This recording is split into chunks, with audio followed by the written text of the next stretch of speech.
Hello everyone, welcome to Blue Heron Hill. I'm Sue and this is Tips on Tuesday.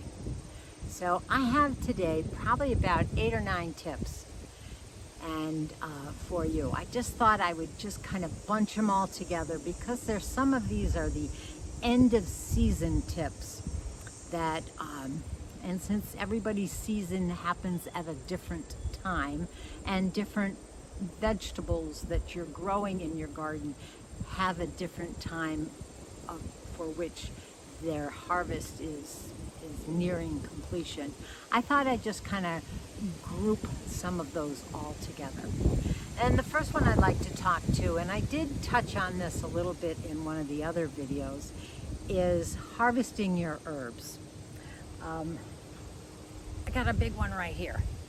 This is a whole container of sage, some rosemary, and some thyme.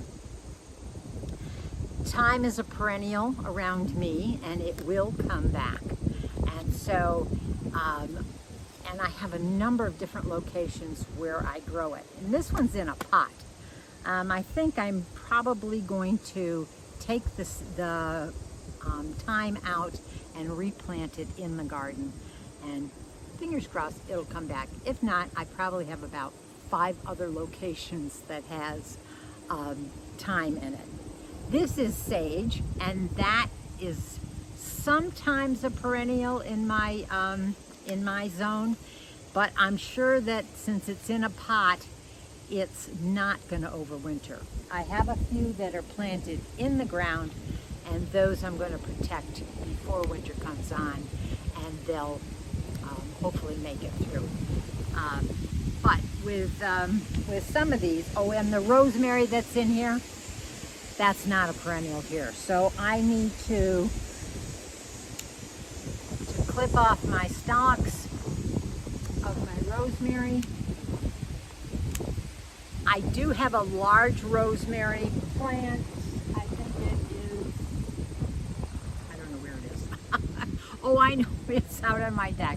And that I bring in and I stick in a very nice sunny location and keep it well watered, and it makes it through the winter, and I have plenty of fresh rosemary for all of my savory dishes that I make. In my area, oregano is a perennial. It will come back, and it does spread quite a bit. But every 2 years or so, I like to dig it up. The dog here, come on, move.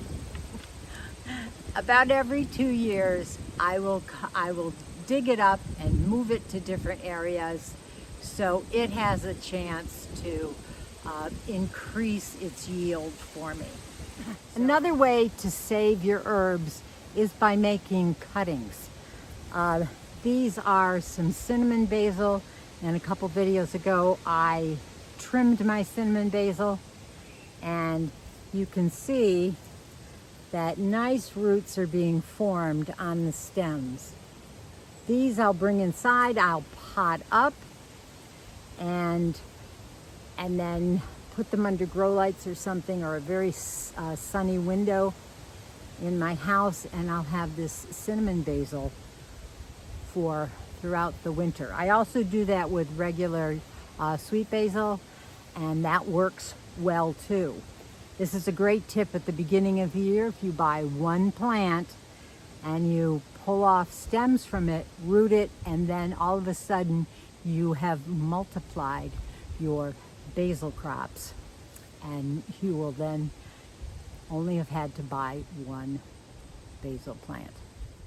Here I am in the bean arbor, and I have some tips on saving seeds, and it's very, very easy to save seeds. You need to save a non-hybridized type of seed, and that's usually something that you see on the seed packet, or if you buy them from a heritage seed company or something like that. Those seeds are you're able to save those seeds for use in succeeding generations in your garden. Right here in the bean arbor, I have a number of them here. They've gotten too big to eat. They got by me, and so I am just letting them go so I can save these seeds so I can regrow my purple potted pole beans again next year. So each bean pod has 1, 2, 3, 4, 5, 6, 7 or so seeds in each one. So you can figure out how many you need to save. As soon as these they ripen enough, the pod will start drying out. And then when it dries out completely, that's when you can pick it and save the seed. So I would suggest that everybody try that. It saves some money. It will be your own personal seed bank, especially for those crops that you like and that you want to grow year after year. I will do that with the purple ones on this side, and I have some yellow ones on this side that I save from year to year also. This is my dill. I didn't plant this year. That seed packet that I bought, and I had an area that wasn't earmarked for anything, I broadcast those dill seeds, and only 2 plants came up, and they were rather straggly. But this one is huge. There's 3 here, and look at the stalk on that one. This is a volunteer from last year, which was a volunteer from the year before. So my suggestion would be let that at least 1 seed head on your dill, like this one here, go to seed. Fully form these, let the plant dry, and then these will just broadcast in this area, and they will come up next year stronger and better than any seed that you will ever plant in the ground. I find that since it does so well here, that these seeds are acclimated to my climate and my soil and my garden, and they just do spectacularly well.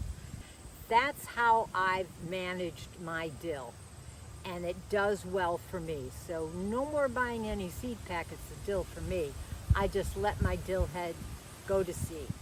I'm going to skim right by the tomatoes for now. We're going to talk about those in a minute. But I wanted to show you this one down here. That's a cucumber. Don't let your cucumbers get like this. It's almost like a pumpkin.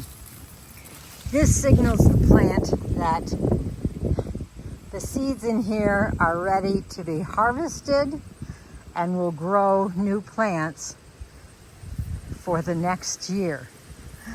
But I saw this one a while ago, and I thought I'd let it go because I knew I was going to be doing a video on this. And this is one that I'm going to save for the chickens. They will love it just as much as I would have loved it if I had picked it smaller. Now, another tip is regarding tomatoes.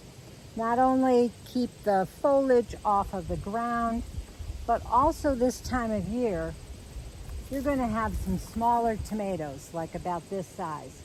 And you want those to mature before a frost comes on. Now, my frost is not for at least another, month and a half. I want these to mature. I want these to grow into full-size tomatoes. But if this plant has flowers on it, those flowers aren't going to be able to develop a full-size fruit in the time that I have left. So it's important to cut off those flowers. It's a little, here's one up here. There is one started there, but there's no way that's going to actually be able to grow a full-size tomato. Here I have a tomato way up here, but I have some flowers starting up here. You want to cut that off. But you don't, if the leaves are diseased, you want those cut off. But if they're still good, you want those on there to use the rays of the sun to produce the energy to ripen the remaining tomatoes. Any flowers that the plant is pushing forth, you want to clip those back. There's one here. And certainly anything that has a sucker, you don't want those to be drawing energy away from the plant, so it won't develop these fruits into full-size beauties like these down here. You want those to have all the energy that they need. Now there is an exception to that rule, at least in my garden. Any grape tomato, cherry tomato, I just let go. I actually have had more than I ever need. I mean, I could cut off some flowers and such, but these things can keep going as long as they want until the frost hits them. But not my regular paste tomatoes or tomatoes, slicing tomatoes. Those I cut the flowers off. These little guys, they produce and they ripen at such a rapid pace that I'm not really worried about it.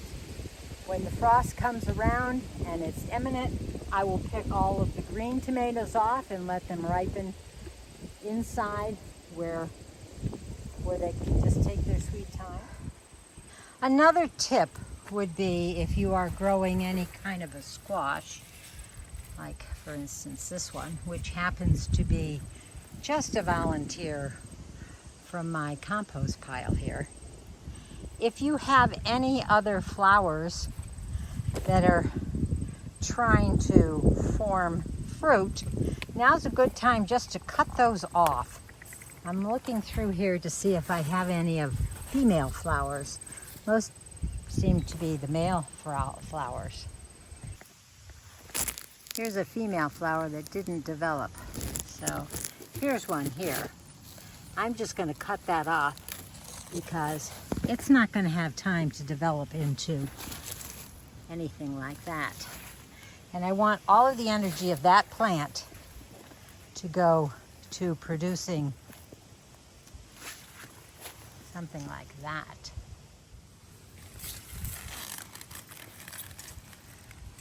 Pick your peppers when you need them. Most peppers will turn red if you let them go forever, until you're ready for them. And red doesn't make them really any sweeter than they normally are. But I could easily harvest all of these peppers now, but then I would have to do something with them.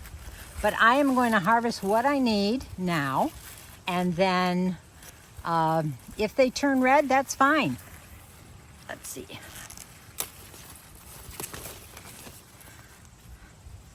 Look at that pepper. Whew. I think this one is a California Wonder. It's lovely. See, we have some peppers right there that are turning. That is a lunchbox pepper, and it will turn red or orange or yellow. This particular plant looks like it's a red one. So harvest your peppers when you need them, and you can let them stay on the vine for as long as they're growing. There's some more right there. Even jalapenos will turn red, but they're still just as fiery hot as they are when they're green. So leave them on until you need them.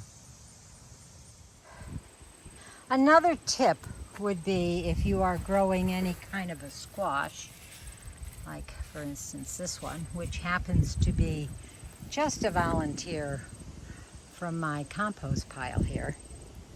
If you have any other flowers that are trying to form fruit, now's a good time just to cut those off. I'm looking through here to see if I have any of female flowers. Most seem to be the male flowers.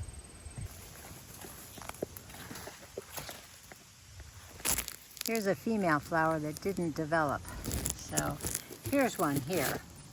I'm just going to cut that off because it's not going to have time to develop into anything like that.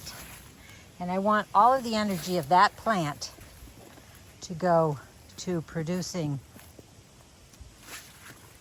something like that. One final tip. If you haven't already started some winter sowing seeds, please do. You may still have time to get in an extra crop of lettuce or even radishes. And even if you did carrots, you might be able to take them through the winter. I found that carrots that are harvested in the fall and throughout the winter are sweeter than those that are harvested from spring plantings. So those are a few of my tips. I hope they help, and I hope you can extend your season a little bit longer and enjoy the bounty that your harvest has been giving you, and maybe even will continue to give you just a little bit longer. So until the next time that we can go digging in the dirt, happy gardening. Bye.